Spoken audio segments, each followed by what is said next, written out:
Hello everyone, ఈరోజు మనం డైనోసార్ల గురించి తెలుసుకుందాం.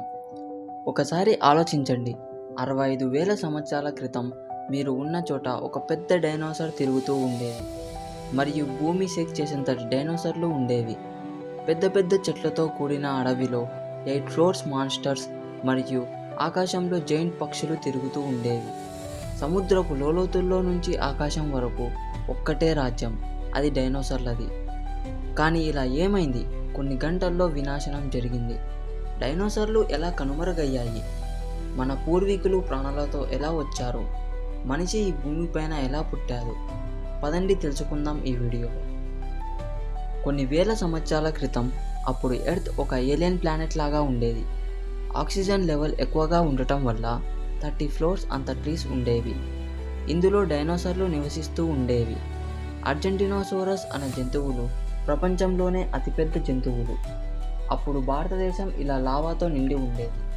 డైనోసార్ల హంటర్ అయిన రాజాసోరస్ అనే జంతువు నివసిస్తూ ఉండేది. ఆ టైంలో డైనోసార్లు భూమిపైన రాజులా నివసించేవి. కానీ వాళ్ళకి తెలియదు ఏమంటే, ఒక నిమిషంలో మొత్తం స్పీషీస్ నాశనమయ్యాయి. 10 కోట్ల సంవత్సరాల క్రితం Jupiter and Mars asteroid belt మధ్యలో 2 రాక్స్ ఢీకొన్నాయి. వాటిలో ఒక చిన్న ముక్క భూమి వైపు వచ్చింది.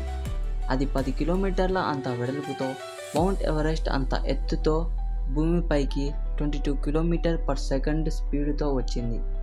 రీసెర్చ్లో తెలిసింది ఏమంటే, ప్రపంచంలోనే పురాతనమైన ఫాజిల్ 233 మిలియన్ ఇయర్స్ పురాతనమైనది.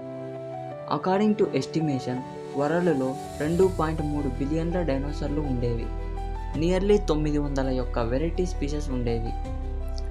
మీరు ఊహించి ఉండరు, ఆ ఆస్ట్రాయిడ్ ఏదైతే భూమిపైకి 22 km/s స్పీడ్తో వచ్చిందో, ఆ ఆస్ట్రాయిడ్ మూన్కి హిట్ అయ్యుంటే కూడా ఈరోజు డైనోసార్లు నివసిస్తూ ఉండేవి. కానీ విధి ఎలా ఉంటుందో ఎవరికి తెలియదు కదా.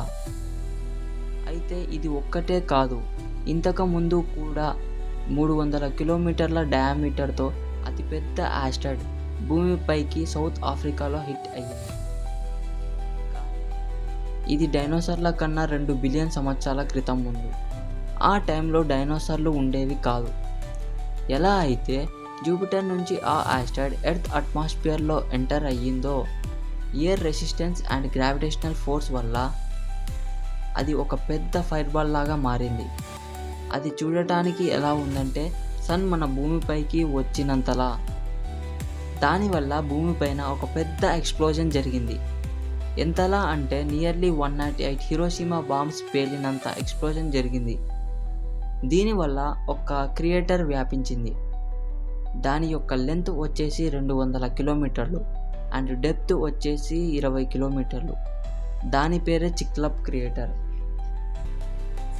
ఎప్పుడైతే ఆ ఆస్ట్రాయిడ్ భూమికి హిట్ అయ్యిందో, 8 కిలోమీటర్స్ రేంజ్ లోపల ఉన్న ప్రతి ప్రాణి కాలి బూడిదయ్యింది. దాని యొక్క టెంపరేచర్ వచ్చేసి 6000 డిగ్రీల సెల్సియస్. షాక్ వేవ్స్ వచ్చేసి 550 km/s స్పీడ్. దీనివల్ల ఒక పెద్ద డస్ట్ క్లౌడ్ ఏర్పడింది. సల్ఫర్తో అట్మాస్ఫియర్ నిండిపోయింది. దీని మూలంగా కొన్ని నెలలు లేదా సంవత్సరాల వరకు సన్లైట్ భూమి మీద పడలేదు. సన్లైట్ లేకపోవడంతో ఫోటోసింథసిస్ జరగలేదు. అడవులు నాశనమయ్యాయి మరియు ఇండియాలో ఎక్కువగా లావా ఎరప్షన్ జరిగింది. దీనివల్ల ఆక్సిజన్ లెవెల్ తక్కువగా అయ్యి పొల్యూషన్ ఎక్కువగా అయ్యింది. ఇలా మెల్లగా డైనోసార్లు మొత్తం అంతరించిపోయాయి. Thank you for watching this video.